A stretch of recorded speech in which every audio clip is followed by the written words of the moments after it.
Everyone, welcome to my channel physics by Neetu. हमने class 10th का chapter 11 electricity start किया था। हमने अपने लास्ट वाले वीडियो में ओम्स लॉ के बारे में डिटेल में अंडरस्टैंड किया था और सीबीएसई में ओम्स लॉ से रिलेटेड जो क्वेश्चंस आए थे हमने वो भी डिस्कस किए थे। आज हम डिस्कस कर रहे हैं रेजिस्टेंस। देखो बच्चों, अगर आपको कुछ क्वेश्चंस में प्रॉब्लम आ रही है तो आप कमेंट सेक्शन में कमेंट करके बता सकते हो, ठीक है। मैं उनको सॉल्व करने की कोशिश करूंगी। अब देखो रेजिस्टेंस क्या है।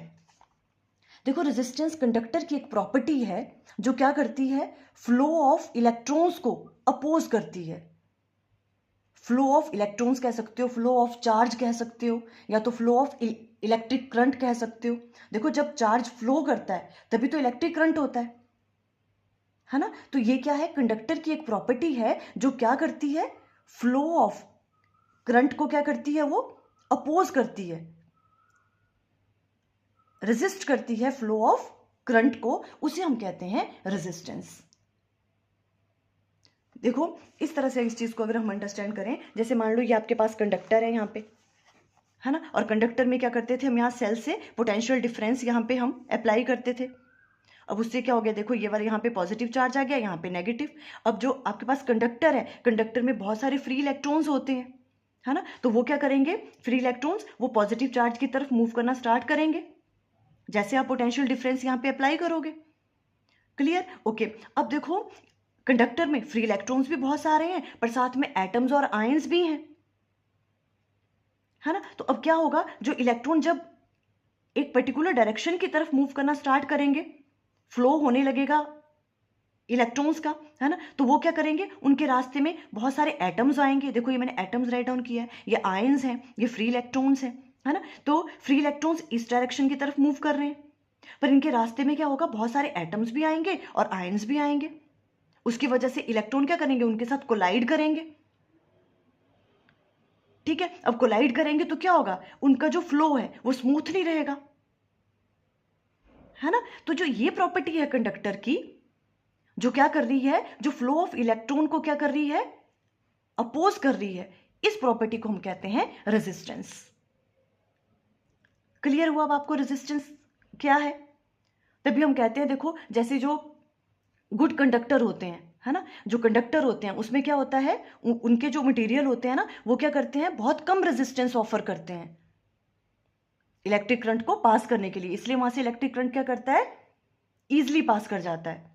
और जैसे इंसुलेटर्स होते हैं, तो इंसुलेटर में क्या होता है, उनके जो मटेरियल होते हैं वो हाई रेजिस्टेंस ऑफर करते हैं फ्लो ऑफ इलेक्ट्रॉन के लिए, तो उसकी वजह से क्या होता है, वहां से इलेक्ट्रिक करंट पास ही नहीं कर पाता, क्योंकि वो मटेरियल क्या करते हैं, उनकी रेजिस्टेंस कैसी होती है, बहुत ज्यादा रेजिस्टेंस ऑफर करते हैं वो फ्लो ऑफ इलेक्ट्रिक करंट को, फ्लो ऑफ इलेक्ट्रॉन्स के लिए बहुत ज्यादा हाई रेजिस्टेंस ऑफर करते हैं वो, इसलिए वहां से क्या होता है, इलेक्ट्रिक करंट पास नहीं करता इंसुलेटर में, क्योंकि रेजिस्टेंस की वैल्यू बहुत ज्यादा होती है। क्लियर, तो देखो रेजिस्टेंस को हम किस तरह से डिफाइन करेंगे। अब देखो, it is that property of a conductor by virtue of which it opposes और resist the flow of charges. जो फ्लो ऑफ चार्जेस को क्या करती हैं, रेजिस्ट करती हैं, अपोज करती हैं, या तो आप कह सकते हो फ्लो ऑफ करंट को, बिकॉज जब चार्ज मूव करता है तभी तो करंट होता है ना। तो फ्लो ऑफ चार्जेस और flow of current through it, उसे हम कहते हैं रेजिस्टेंस। अब देखो रेजिस्टेंस को हम डिनोट करते हैं आर से, और जो इसके एसआई यूनिट्स हैं वो क्या है, ओम्स। इस तरह से हम राइट डाउन करते हैं ओम को। क्लियर, ये वाली चीज याद रखनी है आपने। अब देखो some important terms related to resistance, आप नोट्स में इस तरह से राइट डाउन कर सकते हो। देखो क्या क्या है, सबसे पहले हमने जो वही कहा, गुड कंडक्टर। गुड कंडक्टर्स क्या होते हैं, वो वाले मटेरियल जो क्या करते हैं, बहुत ही ज्यादा कम रेजिस्टेंस ऑफर करते हैं फ्लो ऑफ इलेक्ट्रॉन्स के लिए, तभी तो वहां से अच्छे से इलेक्ट्रिक करंट पास कर जाता है। A material which offers low resistance to the flow of electrons or electric current in an electric circuit is known as good conductor. उसे हम क्या कहते हैं, good conductor कहते हैं उन्हें हम। क्लियर, अब देखो एग्जाम्पल क्या है इनके, जैसे सिल्वर, कॉपर, एल्यूमिनियम, ये क्या है, गुड कंडक्टर ऑफ इलेक्ट्रिसिटी। यहां से इलेक्ट्रिक करंट इजिली पास करता है बिकॉज ये बहुत कम रेजिस्टेंस ऑफर करते हैं फ्लो ऑफ इलेक्ट्रॉन्स के लिए। क्लियर? ओके, अब देखो amongst the silver is the best conductor of electricity. इन सब में जो है सिल्वर क्या है? बेस्ट कंडक्टर इलेक्ट्रिसिटी का। आप याद रख सकते हो, क्वेश्चन पूछ सकते हैं शॉर्ट में। क्लियर? उसके बाद आ गया देखो पुअर कंडक्टर क्या होते हैं। A material which offers higher resistance than conductor to the flow of electrons or electric current in an electric circuit is known as poor conductor of electricity।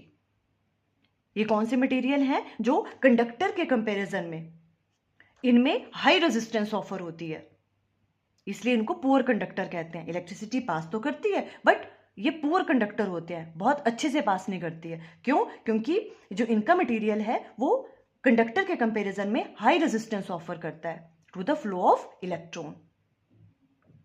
Clear? जैसे example क्या है poor conductor? Mercury, lead, alloy of iron and chromium. Examples आप इस तरह से write down कर सकते हो। उसके बाद आया देखो इंसुलेटर्स। इंसुलेटर्स क्या होते हैं? जहां से इलेक्ट्रिक करंट पास नहीं करता है। इसका मतलब वो मटेरियल क्या करता है? बहुत ज्यादा हाई रेजिस्टेंस ऑफर करता है फ्लो ऑफ करंट के लिए और फ्लो ऑफ इलेक्ट्रॉन्स के लिए। देखो a material which offers very high resistance to the flow of electrons और electric current in a electric circuit is known as insulators. उसे हम क्या कहते हैं? इंसुलेटर। जैसे रबड़ हो गया, प्लास्टिक हो गया, ठीक है। Electric current does not flow through them, electric current इनमें से पास नहीं कर सकता है। क्लियर हुई ये सब बातें आपको? ओके, अब देखो नेक्स्ट देखते हैं हम इसी में ही कौन कौन से फैक्टर्स हैं जिसपे resistance of a conductor depend करती है। क्लियर? तो देखो सबसे पहले रेजिस्टेंस किस पे डिपेंड करती है? लेंथ ऑफ ए कंडक्टर पे, कंडक्टर की लेंथ पे डिपेंड करती है। देखो वैसे आप ये चीज अपने आप ही अंडरस्टैंड करो। देखो अगर लेंथ की वैल्यू ज्यादा होगी, देखो कंडक्टर की लेंथ अगर बहुत ज्यादा होगी तो रेजिस्टेंस की वैल्यू भी ज्यादा होगी, है ना। क्योंकि उसको क्या करना पड़ेगा, जो फ्री इलेक्ट्रॉन्स है उनको देखो ज्यादा टाइम तक उनको ज्यादा देर तक जो है वो डिस्टेंस ट्रेवल करना पड़ेगा। जितनी ज्यादा लेंथ होगी, है ना, तो उतनी ही ज्यादा उनको रेजिस्टेंस ऑफर होगी, उतने ज्यादा उसमें एटम्स और आयंस के साथ उनका कोलिजन होगा। तो इसका मतलब जितनी लेंथ की वैल्यू अगर ज्यादा होगी कंडक्टर की तो रेजिस्टेंस भी क्या होगी? ज्यादा ऑफर होगी, रेजिस्टेंस की वैल्यू भी ज्यादा होगी, है ना। तो देखो लेंथ के साथ कैसे ये वेरी करेगा? डायरेक्टली वेरी करेगा। देखो the resistance of a conductor R is directly proportional to the length. अगर एग्जाम में आता है तो आप इस तरह से राइट डाउन करना, ठीक है। आर है रेजिस्टेंस, ये डायरेक्टली प्रोपोर्शनल है लेंथ ऑफ ए कंडक्टर पे, इसे हम फर्स्ट नाम दे देंगे, है ना। अब यहां से एक चीज पता चल रही है, अगर लेंथ जितनी ज्यादा बड़ी होगी उतनी ही ज्यादा रेजिस्टेंस की वैल्यू होगी। लेंथ बढ़ेगी तो रेजिस्टेंस भी बढ़ेगी। डायरेक्टली प्रोपोर्शनल का मतलब तो यही होता है ना। ये चीज बढ़ रही है तो ये चीज भी बढ़ेगी, अगर ये चीज कम हो रही है तो ये चीज भी कम होगी, है ना। इसका मतलब क्या है? अगर लेंथ की वैल्यू 2 टाइम्स हो गई तो रेजिस्टेंस की वैल्यू भी कितनी हो जाएगी? डबल हो जाएगी। डायरेक्टली है ये। देखो when length of a wire is double then its resistance also get double. Clear हुआ यहां से, है ना। ओके, अब सेकंड ये किस पे डिपेंड करता है? Area of cross section of a conductor पे। अब देखो एरिया पे कैसे डिपेंड करेगा? देखो अगर ये है, देखो क्रॉस सेक्शनल एरिया ये वाला होता है, ये वाला, इसे हम कहते हैं, ये वाले जो है क्रॉस सेक्शनल एरिया, ठीक है। अगर क्रॉस सेक्शनल एरिया की वैल्यू देखो अगर कम होगी, अगर ये जो क्रॉस सेक्शनल एरिया है अगर और कम हो गया मान लो, है ना, तो रेजिस्टेंस की वैल्यू क्या हो जाएगी? बहुत ज्यादा। बिकॉज देखो इतना सा ही एरिया ऑफ क्रॉस सेक्शन इतना कम रह गया ना, अभी तो इतना है, अगर एरिया ऑफ क्रॉस सेक्शन को हम कम कर देंगे तो क्या होगा? जो इलेक्ट्रॉन है उनका फ्लो बहुत ही मुश्किल से होगा, बिकॉज ज्यादा कोलिजन होंगे उनके एटम्स और आयंस के साथ, स्पेस ही नहीं है उतना ज्यादा, है ना। तो अगर एरिया ऑफ क्रॉस सेक्शन की वैल्यू क्या कर दें? कम कर दें, तो रेजिस्टेंस क्या हो रही है? इंक्रीज हो रही है। इट मींस ये इनवर्सली वेरी कर रहा है ना। और अगर एरिया ऑफ क्रॉस सेक्शन की वैल्यू ज्यादा होगी, देखो बड़ा होगा अगर एरिया ऑफ क्रॉस सेक्शन, तो जो इलेक्ट्रॉन का फ्लो है वो इजिली हो जाएगा, बिकॉज कम चांसेस हैं एटम और आयन के साथ कोलाइड करने के। तो इसका मतलब एरिया के साथ कैसे वेरी कर रहा है आपका रेजिस्टेंस? इनवर्सली। अगर एरिया ज्यादा हो रहा है तो रेजिस्टेंस कम होगी। देखो वही चीज है यहाँ पे राइट डाउन की हुई। The resistance of a conductor R is inversely proportional to the area of cross section A. Means R is inversely proportional to area, area के इनवर्सली प्रोपोर्शनल है। इस तरह से ऐसे राइट डाउन करते हैं ना, इनवर्सली 1 डिवाइडेड बाय ए। इसे हम सेकंड का नाम दे देंगे। क्लियर? अब देखो यहां से एक चीज क्लियर है, अगर हम क्या करें, एरिया को डबल कर दें, अगर मान लो एरिया को डबल करते हैं तो क्या होगा? रेजिस्टेंस क्या हो जाएगा? R/2। देखो यहाँ तो डायरेक्टली था, लेंथ डबल हो रही थी तो रेजिस्टेंस भी डबल हो रही थी, बिकॉज डायरेक्टली प्रोपोर्शनल थे। अब यहाँ इन्वर्सली है, अगर एरिया बढ़ रहा है तो रेजिस्टेंस कम होगी। अब मैं कह रही हूँ अगर एरिया को हम डबल कर दें, एरिया हमने बढ़ा दिया, डबल कर दिया, है ना, तो रेजिस्टेंस कम हो जाएगी उतनी ही। कितनी कम होगी? R/2 रह जाएगी, है ना। When area of cross section of a wire is double then its resistance get half रह जाएगी इसकी रेजिस्टेंस, बिकॉज इन्वर्सली वेरी कर रहा है, ये डबल हो रहा है तो ये हाफ हो जाएगा R/2। ठीक है। अब थर्ड देखो, किस पे डिपेंड करता है? Nature of the material of a conductor, कि कंडक्टर जो है वो किस मटेरियल से बना हुआ, उसकी नेचर क्या है, उस पर भी डिपेंड करती है रेजिस्टेंस। ठीक है। The resistance of a conductor depend on nature of the material of which it is made. Some material have low resistance where other are high resistance. कुछ मटेरियल की रेजिस्टेंस कम होती है और कुछ की ज्यादा होती है। यहां तक क्लियर हुआ? ओके। अब देखो ये जो आपका फर्स्ट एंड सेकेंड है, इनको हम कंबाइन कर लेंगे, बिकॉज हमें रेजिस्टेंस का फॉर्मूला बनाना है फ्रॉम इक्वेशन 1 एंड 2। हमें पता है, हमने क्या कहा, R is directly proportional to length of a conductor and R is resistance is inversely proportional to the area of cross section of a conductor। अब इनको कंबाइन करो तो हम ऐसे राइट डाउन कर सकते हैं, R is directly proportional to L divided by A।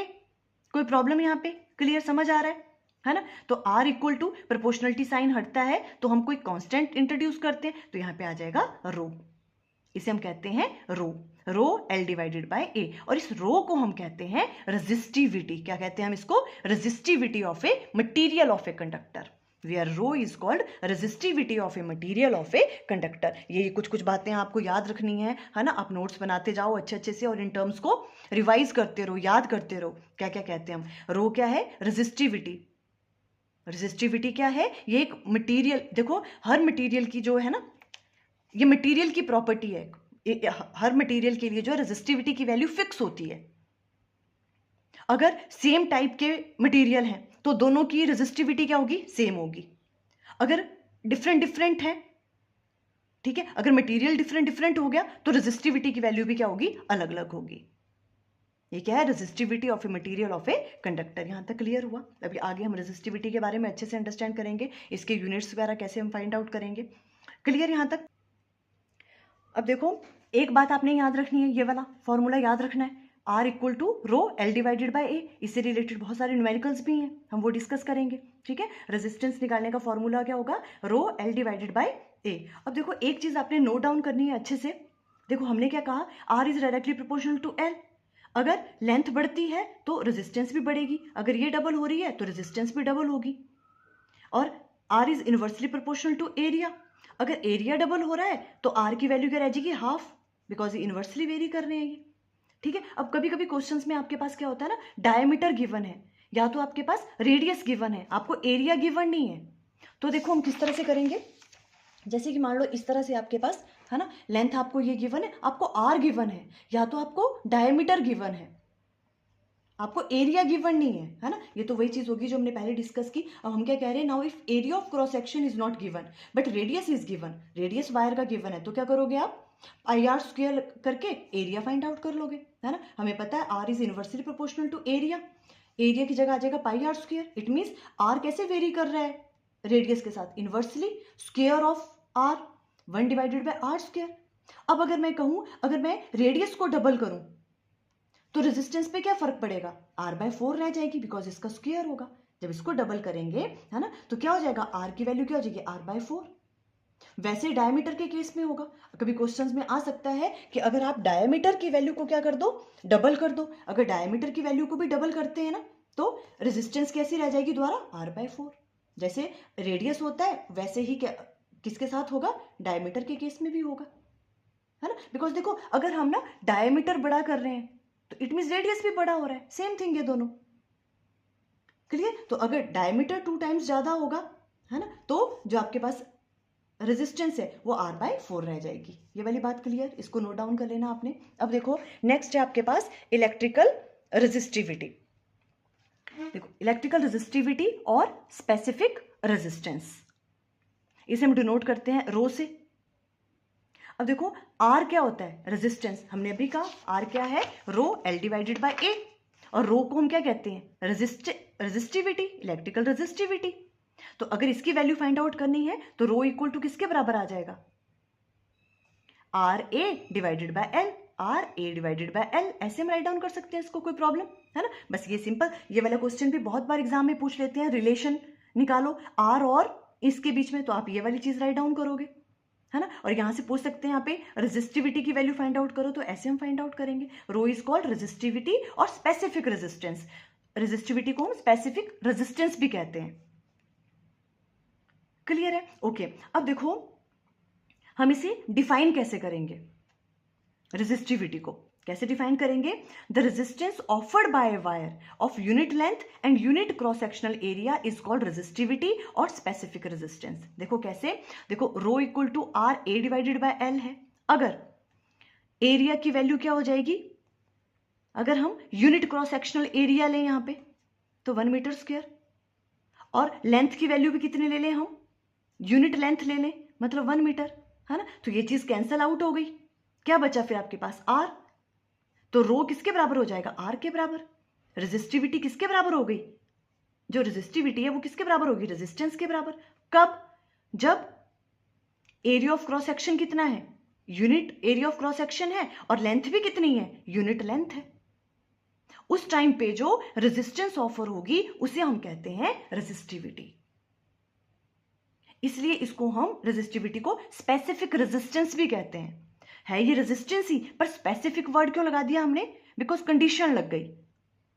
अगर कब कहेंगे इसको हम रेजिस्टेंस, रेजिस्टिविटी को हम कब रेजिस्टेंस कहेंगे, जब जो एरिया ऑफ क्रॉस सेक्शन है वो कितना है, unit area of cross section है और यूनिट लेंथ है, तब जो रेजिस्टेंस ऑफर होगी तब हम उसे कहेंगे रेजिस्टिविटी। इसलिए इसको हम स्पेसिफिक रेजिस्टेंस भी कह देते हैं। क्लियर है? देखो किस तरह से किया, the resistance offered by wire of unit length, कोई वायर कितनी रेजिस्टेंस ऑफर कर रही है, देखो रेजिस्टिविटी क्या है, एक वायर कितनी रेजिस्टेंस ऑफर कर रही है उसके बराबर होती है, ठीक है। The resistance offered by wire of, पर कब, यूनिट लेंथ, जब उसकी लेंथ यूनिट हो, and unit cross sectional area हो, और जो क्रॉस सेक्शनल एरिया है वो भी कितना होना चाहिए, यूनिट, इज कॉल्ड रेजिस्टिविटी और स्पेसिफिक रेजिस्टेंस। उसे हम क्या कहते हैं, रेजिस्टिविटी या तो फिर स्पेसिफिक रेजिस्टेंस। समझ आया स्पेसिफिक रेजिस्टेंस क्यों कहा हमने, है ना, बिकॉज ये रेजिस्टेंस की तरह ही है, बट कब हमने कंडीशन लगानी पड़ेगी हमें, तब कह रहे हैं हम स्पेसिफिक रेजिस्टेंस। अगर क्रॉस सेक्शनल एरिया आपके पास यूनिट है और जो वायर है लेंथ की वो कितनी है, यूनिट है। क्लियर? इस तरह से हम डिफाइन करेंगे, भी इंपॉर्टेंट है। तब हम क्या कहेंगे कि रो किसके बराबर हो जाएगा, आर के बराबर। क्लियर? अब देखो नोट डाउन करना है आपने, the resistivity of a material does not depend on its length और थिकनेस।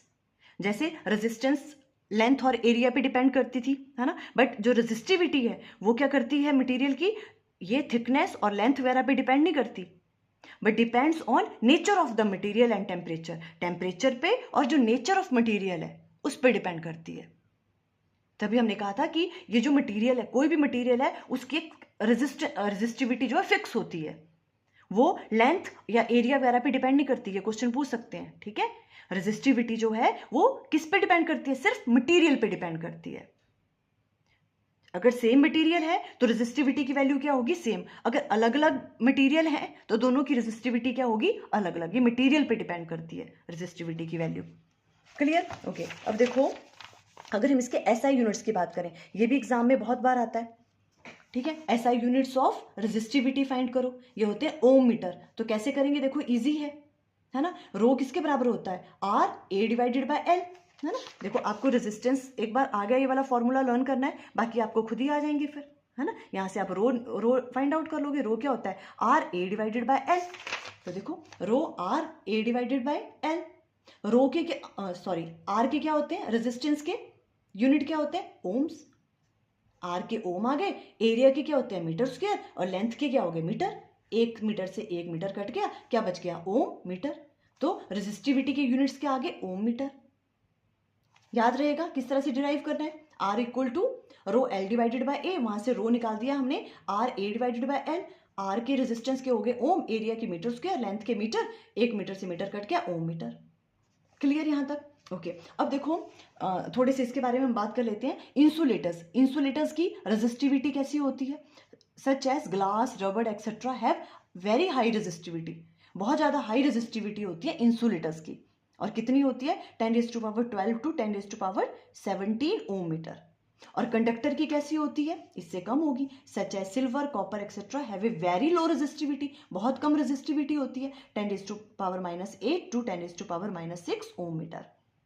कंडक्टर के केस में ऐसे होगा, है ना, तभी तो वो कंडक्ट करता है इलेक्ट्रिसिटी। अब देखो एलॉयज, एलॉयज के केस में क्या होता है? Alloys have higher resistivity than that of their constituent metals. ठीक है, अब जो भी आपके पास मेटल्स हैं, देखो metal are good conductor of electricity, है ना, तो जो मेटल है उनकी रेजिस्टिविटी तो क्या रहती है? कम रहती है ना, जो कंडक्टर हैं उनकी कम रहती है। पर जो एलॉयज होते हैं, एलॉयज की जो रेजिस्टिविटी होती है वो उनकी मेटल से थोड़ी सी ज़्यादा होती है, आपने याद रखनी है। इंसुलेटर वगैरह से अगर हम कंपेयर करें तब तो उनकी रेजिस्टिविटी क्या रहेगी? कम ही रहेगी। पर अगर हम उनके मेटल से उनका कंपैरिजन करें तो जो एलॉयज हैं उनकी रेजिस्टिविटी ज़्यादा होती है। देखो alloys have higher resistivity than that of their constituents metal, उनके मेटल से एलॉयज की रेजिस्टिविटी ज़्यादा होती है। They do not oxidize easily at high temperature, high temperature पे वो ईजिली ऑक्सीडाइज नहीं होते हैं, जल्दी से ऑक्सीजन के साथ रिएक्शन नहीं करते हैं वो। कौन? एलॉयज। बिकॉज एलॉयज की क्या होती है? रेजिस्टिविटी उनके मेटल से थोड़ी सी ज़्यादा होती है, आपने ऑलवेज याद रखना है। आगे हम डिटेल में अंडरस्टैंड करेंगे heating effect of electric current, उसमें अच्छे से अंडरस्टैंड करवाऊंगी दोबारा मैं ये, अभी आप ये चीज़ देख लो क्योंकि इससे रिलेटेड क्वेश्चन है आपके एनसीईआरटी बुक में। This is why they are use to make heating element of device such as electric iron and heater. इसी वजह से, क्योंकि इनकी क्या होती है? रेजिस्टिविटी मेटल से थोड़ी ज़्यादा होती है और ये इजिली ऑक्सीडाइज नहीं होते हैं हायर टेम्परेचर पे। इसी वजह से इनका यूज़ किस में करते हैं हम? हीटिंग एलिमेंट बनाने में, जैसे हीटर्स में यूज़ होती हैं, ये इलेक्ट्रिक आयरन में यूज़ होती हैं। क्लियर हो गया? ये वाली चीज़ अच्छे से अंडरस्टैंड होगी। देखो अभी थोड़ा सा वीडियो लॉन्ग बन गया, तो इस बार हम क्या कर रहे हैं, जो भी इस टॉपिक से रिलेटेड, रेजिस्टेंट एंड रेजिस्टिविटी से रिलेटेड जो भी आपके पास सीबीएसई में प्रीवियस ईयर्स में क्वेश्चंस पूछे हुए हैं, है ना, और एनसीईआरटी के क्वेश्चंस जितने भी आपके बुक में दिए हुए हैं इस टॉपिक से रिलेटेड, वो हम डिस्कस करेंगे नेक्स्ट वाली वीडियो में, है ना। ये तो बहुत लॉन्ग वीडियो बन जाएगा, तो देखो आज आप अच्छे से इनके नोट्स बना लेना, रेजिस्टेंस एंड रेजिस्टिविटी के। आई थिंक आपको क्लियर हो गया। Okay, thank you.